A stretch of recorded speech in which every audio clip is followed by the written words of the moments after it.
रोशनी Khandesh general news 24 में आप सबका स्वागत व इस्तकबाल करती हूँ। हमारे चीफ एडिटर असलम खान की जलगांव से खास रिपोर्ट। कल 23 जुलाई 2022 शाम 6 बजे टिक्के हॉल मेहरून जलगांव में SAS फाउंडेशन संचालित स्पर्धा परीक्षा अभ्यास केंद्र की ओर से अग्निवीर मार्गदर्शन कार्यक्रम आयोजित किया गया, जिसमें 10वीं और 12वीं पास बच्चों के लिए आर्मी, नेवी और एयरफोर्स की लाखों पोस्ट की भर्ती के बारे में बताया गया। समाधान पटेल, रिटायर्ड सूबेदार डॉक्टर सुभाष यादव और जुबैर शेख, इन लोगों ने बहुत अच्छी जानकारी बच्चों और सभी को दी। कार्यक्रम के अध्यक्ष मुफ्ती अतीकुर रहमान थे। मेहमान खुसूसी अब्दुल करीम सालार, फारूक शेख, एजाज मलिक थे। निजामत फ़हीम पटेल, रस्म शुक्रिया डॉक्टर रगीब अहमद ने की। इस समय सलीम इनामदार, सैयद शाहिद, मतीन पटेल, आसिफ देशपांडे, रईस जागीरदार, रिजवान जागीरदार, रैयान जागीरदार, जमील शेख और स्कूल के विद्यार्थी और अन्य लोग उपस्थित थे। अग्निवीर ट्रेनिंग कैंप जो रखा था नौजवान बच्चों के लिए, तो आप संदेश क्या देंगे समाज को, नौजवान बच्चों को? आज देखिए, अग्निवीर योजना जो है इसकी मालूमात सभी को होनी चाहिए, क्योंकि हम उतनी ही मालूमात जानते हैं जितनी हमको न्यूज़ के द्वारा आ रही है। उसमें दो आ रही है, एक फेवर में और एक विरोध में। लेकिन अग्निवीर योजना क्या है, इसके फ़ायदे क्या हैं, इसकी एलिजिबिलिटी क्या है, इसके डॉक्यूमेंटेशन क्या है, इसकी प्रोसेस क्या, और अलग अलग ट्रेड में रहेगा।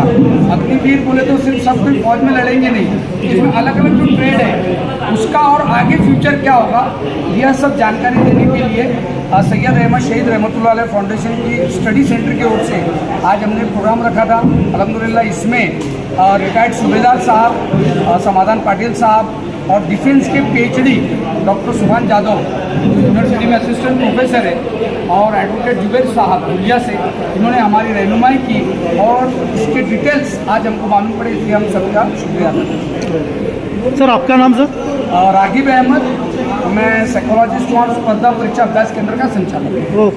चैलेंज को पार करेंगे, ये डेफिनेटली देश सेवा करेंगे। तो अब ये जो डिस्ट्रैक्शन भरी लाइफ है, इसे खत्म कैसे करेंगे? क्योंकि देखिए, आप बच्चे हैं, आपके जहनों में ये सवाल भी होगा, मैं एयरफोर्स में जाऊं, आर्मी में जाऊं, नेवी में जाऊं, कहाँ जाऊं? अब आर्मी में भी दो ट्रेड होते हैं, X trade, Y trade. Air force में भी दो ट्रेड होते हैं, technical trade, non technical trade. Actually तीनों में एक्स वाई होता है, एक्स मीन्स टेक्निकल और वाई मीन्स नॉन टेक्निकल। किस में जाऊं? तो बहुत सारा कंफ्यूजन आपके जहन में होगा। अभी नेवी के लिए अभी इतनी भर्ती निकली, अभी एयरफोर्स के लिए 48,000 की भर्ती निकली है, नेवी की भर्ती शुरू है। तो इसका मैं एक सिंपल आपको एनालिसिस दे देता हूं। आपके अंदर जो लोग बॉडीली हेल्दी होंगे, जिनकी हेल्थ जो औसत हेल्थ है उससे अच्छी हेल्थ होगी, ये लोग आर्मी के लिए ट्राई करो। जो लोग टेक्निकल फील्ड से हो या उन्हें टेक्निकलिटी समझ में आती हो, टेक्नोलॉजी से उनका राब्ता हो, अच्छा खासा राब्ता हो, ऐसे लोग एयरफोर्स में जाने की कोशिश करो। और उसके बाद में जिनको पानी से लगाव है, पानी में तैरना उनको पसंद है, एक्चुअली ये मैं ऊपर की बात बोल रहा हूँ, मीन्स अगर आप अच्छे खासे टेक्निकल हैं और आपको आर्मी में जाना है, जैसे कि हमारे सूबेदार साहब हैं, तो ऐसा आप कर सकते हो। बट एक उनकी हेल्थ माशाल्लाह बहुत अच्छी है, इसीलिए वो आर्मी प्लस टेक्निकल, ये दोनों चीज़ उन्होंने की। तो अगर आपके सामने मसला है कि मैंने जाना कौन सी फील्ड में जाना चाहिए, तो उसके लिए मैंने एक नॉर्मल आपके सामने एक बाइफर्केशन किया। अब फिर से एक सवाल आएगा, जाना है अग्निवीर बनने के लिए, तो मकसद क्या है आपका? बोलिए, आप में से कितने लोग अग्निवीर बनना चाहते हैं? फिर से वही सवाल, do you want to be Agniveer? ये ऐसे फौज में जो है ना आवाज, वो आपने बहुत सारी पिक्चर में देखा होगा ना, हाउस द जोश, देखा है ना? क्या है उसका जवाब? कितनी जोर में चिल्लाते हैं वो, कि अपनी आवाज से जब एक 30-40 लोगों की जो एक प्लाटून है, वो जब जोर से चिल्लाए तो सिर्फ आवाज से दुश्मन ने डर जाना चाहिए, इतनी आवाज फौज में लगती है। तो फिर आप देश सेवा करने के लिए आर्मी, नेवी, एयर फोर्स में जा रहे हो या पैसे कमाने के लिए जा रहे हो, ये सोचना बहुत जरूरी है। तो कितने लोग देश सेवा के लिए जाना चाहते हैं? बाकी लोग नहीं। इसने उठाया तो मैं भी हाथ उठा लेता हूँ। तो देखिए, हाथ नीचे कर लीजिए। अग्निपथ जो योजना है, उसको माइनॉरिटी कम्युनिटी में प्रमोट करने का ये पहला ही प्रोग्राम होगा। सर, आप जिस तरीके से बच्चों से बात कर रहे थे, समय पहले तो अग्निपथ योजना क्या है वो मालूम होना चाहिए। उसके बाद में वो बोले कि मुझे जाना है कि नहीं जाना है। अग्निपथ योजना है, उसमें जाने वाला अग्निवीर कहलाएगा। पहले साल 30,000 मिलेंगे, दूसरे साल 33,000 मिलेंगे, तीसरे साल 36,000 मिलेंगे, चौथे साल 40,000 मिलेंगे। उसमें से आपके पेमेंट में 30% की कपात हो जाएगी। वो जो 30% कपात होंगे, वो जो जितना बैलेंस बचेगा चौथे साल में, वो बैलेंस और उसमें 30% गवर्नमेंट मिला के जो आपको देने वाली है, 11,72,000 तो आपका पेमेंट हो गया और 11,72 उसमें मिला के वो 23 लाख रुपए आपको देने वाले हैं। और 7 से 7.5 लाख एप्लीकेशन आए हैं कल तक। 40 से 45,000 की भर्ती है। उसमें हर चौथा जो आदमी है, 40 या 45,000 जो भी भर्ती होंगी, हर चौथा आदमी जो है वो परमानेंट होगा। ये मैंने यहाँ आने से पहले कुछ मालूमात अर्ज करने की कोशिश की। तो सर, ये जो योजना है, ये जो बच्चे स्कूल्स के बच्चे हैं, ये उनके सामने पुट अप होना चाहिए। 11th के बच्चे, 12th के बच्चे हैं, पहले आप उनको योजना समझाइए कि भाई क्या मिलने वाला है। उसके बाद में उनमें जोश भरिए कि जाएगा कि नहीं जाएगा, कि उसको मालूम ही नहीं है तो वो कैसा जाएगा। और जिस तरीके से इसका विरोध हुआ, किसने विरोध किया, किसने उसको अप्रिशिएट किया, ये पॉलिटिकल बातें हैं। पर जिस तरीके से माइनॉरिटी में प्रमोट किया गया, तो हो सकता है कि आप लोगों को इससे कुछ बेनिफिट मिले और दूसरे लोगों को इससे उत्तेजना मिले कि भाई एक समाज जा रहा है, आप भी जाइए। ये हो सकता है। ये मेरी चंद बातें हैं जो मैंने आपके सामने कही। और जिस तरीके से मिलिट्री का सर ने बताया कि जिस तरीके से उसमें आपको जाना है, उसके जो क्राइटेरियाज है और जो तरीके से उसमें ड्रॉप आउट होता था कि भाई गवर्नमेंट का जो पैसा है वो ज़ाय हो जाता था, उसी के रोकने के लिए ये योजना बनाई गई। हालांकि 4 साल है, अगर कोई बच्चा कुछ नहीं कर रहा तो ये कर ले तो बहुत बड़ी बात है, बहुत बड़ी बात है। क्योंकि आप मोबाइल्स में और इसमें गुम है। मोबाइल जो है ये दौरे हाजिर का सब में बड़ा फितना है, सब में बड़ा फितना है। अगर बच्चे इसको सही यूज़ करें तो वो सही रास्ते पे गामज़न होंगे, नहीं तो अगर इसका गलत इस्तेमाल में लग जाए तो बच्चे की ज़िंदगी ज़ाय है। तो जिस तरीके से जो पब्लिक स्कूल्स है, जैसे हमारा पिछले 2 महीने पहले बिदर जाना हुआ, बुल्ढाना में मेरे भाई का 11 में बच्चा पढ़ रहा है, वहाँ वो लोग पहले मोबाइल ले लेते बच्चों से। हफ्ते में 1 ही दिन देते हैं बच्चों को मोबाइल, वो भी घंटा भर बात करने के लिए माँ बाप से। तो मोबाइल जो है ये बहुत ही खतरनाक है, खासतौर से जो उभरते बच्चे हैं, जो हार्मोन्स चेंज होते हैं। 10th, 11th, 12th में बच्चों के हार्मोन चेंज होते हैं और उसमें वो अगर माँ बाप ने डांटे तो उनको भी उल्टा के जवाब देता है, अगर टीचर ने डांटा तो उसको भी उल्टा के जवाब देता है। उसको टैकल करने की ज़रूरत होती है और मोबाइल से वो नए नए फितनों का जन्म मिलता है। अगर वो मोबाइल ही उससे ले लिया जाए तो वो जो उसका टर्निंग पॉइंट है एज का, वो उसको सही रास्ते पे वो गामज़न होगा। ये मेरी चंद बातें थी जो मैंने आपके सामने कही। अल्लाह ताला मुझे और आप सबको अमल की तौफीक अता फरमाए, आमीन। जैसा समाधान पाटिल साहब ने कहा कि फिटनेस में हम फ़ायदा हो जाता है, हमारी ट्रेनिंग हो जाती है।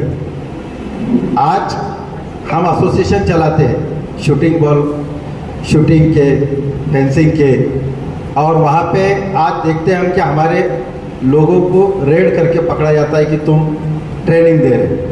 तो मैं कह रहा हूँ कि अगर गवर्नमेंट आज हमको बाकायदा खर्चे से पैसे दे के ट्रेनिंग दे रही है तो हम क्यों ना ज्वाइन करें, ताकि हम हमारा फिटनेस भी अच्छा रखेगा और हम हमारा खुद का डिफेंस भी करेंगे और हमारा समाज का भी डिफेंस करेंगे। इसलिए वाकई में ये योजना जो है वो हमारे नौजवानों के लिए बहुत अच्छी है। उन्होंने, मेरा पर्सनल ओपिनियन है कि इसको ज्वाइन करना चाहिए। ज़्यादा से ज़्यादा उसमें हिस्सा लेना चाहिए। अब देखें कि अभी जब ये डिक्लेयर होगा ऑनलाइन के बाद, और समाधान पाटिल साहब ने कहा कि हमारे आर्मी में तो सर्वधर्म समभाव रहता, लेकिन साथ में उन्होंने एक बात भी कही कि एक स्पेसिफिक रिलीजन्स का एफिडेविट लिया जा रहा है। जब हम अग्निपथ में जा रहे हैं, अग्निवीर के लिए जा रहे हैं, और जब हमारा ये कहना है कि वहाँ सर्वधर्म समभाव रहता है, तो सर ये स्पेसिफिक वेरिफिकेशन एक रिलीजियस सर्टिफिकेट क्यों लिया जा रहा है?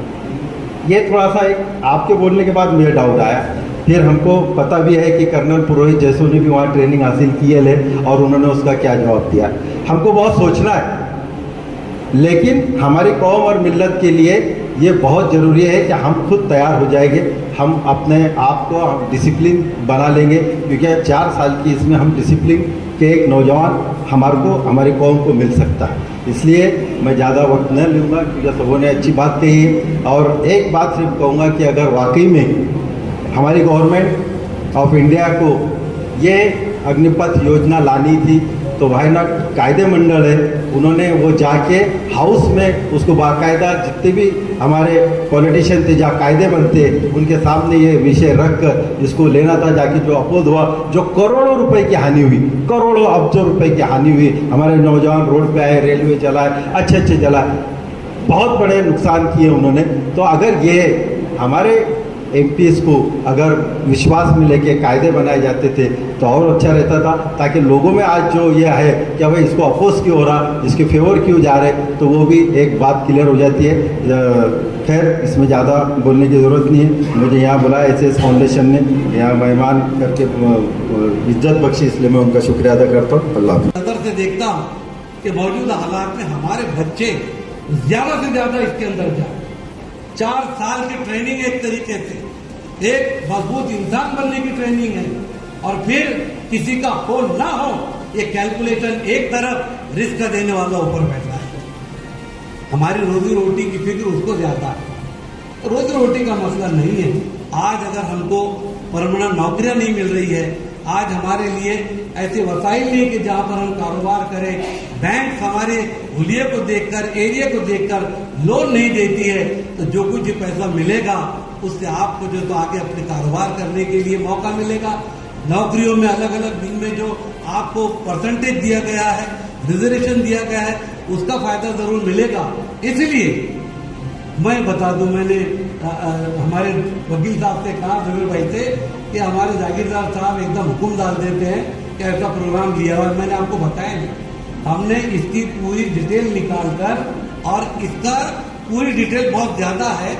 उसके अंदर कौन कौन से सब्जेक्ट होते हैं, 12वीं साइंस के कौन से सब्जेक्ट आपको लेना है, 10वीं में आपके क्या सब्जेक्ट है, कौन सी लाइन में आपको लिया जाएगा, वो कभी एक वर्कशॉप के अंदर इंशाल्लाह आपको वो एक बार बतलाएंगे। गूगल पे जाके आप भी उस साइट के ऊपर उसको देख सकते हैं। यहाँ वक्त नहीं है, लेकिन इतना जरूर कहूँगा कि हम हमारे बच्चों को जिस तरीके से जुबैर साहब ने कहा कि माइंडसेट की बात है, मैं आपको जिम्मेदारी से कहता हूँ, आर्मी के अंदर जात पात का जरा सा भी भेदभाव नहीं किया जाता, जरा सा भी नहीं किया जाता। हुकूमत अपने तौर पे जो कोशिश करती है उसको छोड़ दीजिए, लेकिन मैं बहुत नजदीक से बरसों तक इस लाइफ में रहा, वहां पर सिर्फ डिसिप्लिन, इंसान की जुर्रत और उसकी मेहनत देखी जाती है। खुद मेरे भाई जल्दी जल्दी प्रमोशन लेकर और सबसे पहले लेफ्टिनेंट कर्नल बनने वाले पहले मुस्लिम ऑफिसर, ज्यादा कोई भेदभाव नहीं है। और फिर मैंने हमारे टीचरों से कहा कि 10वीं और 12वीं के जो बच्चे बहुत फर्स्ट क्लास है, 80-90% वाले हैं, उनको कम बुलाए तो चलेगा। जो 35-40 वाले हैं, मारा वाले हैं, उनको ज्यादा जमा करना, तो ये अग्निवीर के अंदर उनको ज्यादा फायदा मिल जाएगा, क्योंकि वो अब साइंस और टेक्नोलॉजी में कितना आगे जाएंगे, रिसर्च में कितना जाएंगे, मेडिकल में, इंजीनियरिंग में कितना जाएंगे, वो एक मसला है। लेकिन समाज में जो एवरेज बच्चा है, अगर उस पर तवज्जो दिया तो उसका भी 4 साल का बंदोबस्त आपके पास में होगा। इस नुक्ते नजर से भी आपको सोचना है। तो दोस्तों, ये न्यूज़ चैनल हर वक्त आपकी आवाज़ को अपनी आवाज़ बनाएगा और हर खबर को सच के साथ आपके पास पहुंचाता रहेगा। हर खबर आपके पास पहुंच सके, इसलिए इस चैनल को सब्सक्राइब, लाइक और शेयर ज़रूर कीजिए। फिर मुलाकात होंगी सच के साथ आपके पास नई खबर के साथ।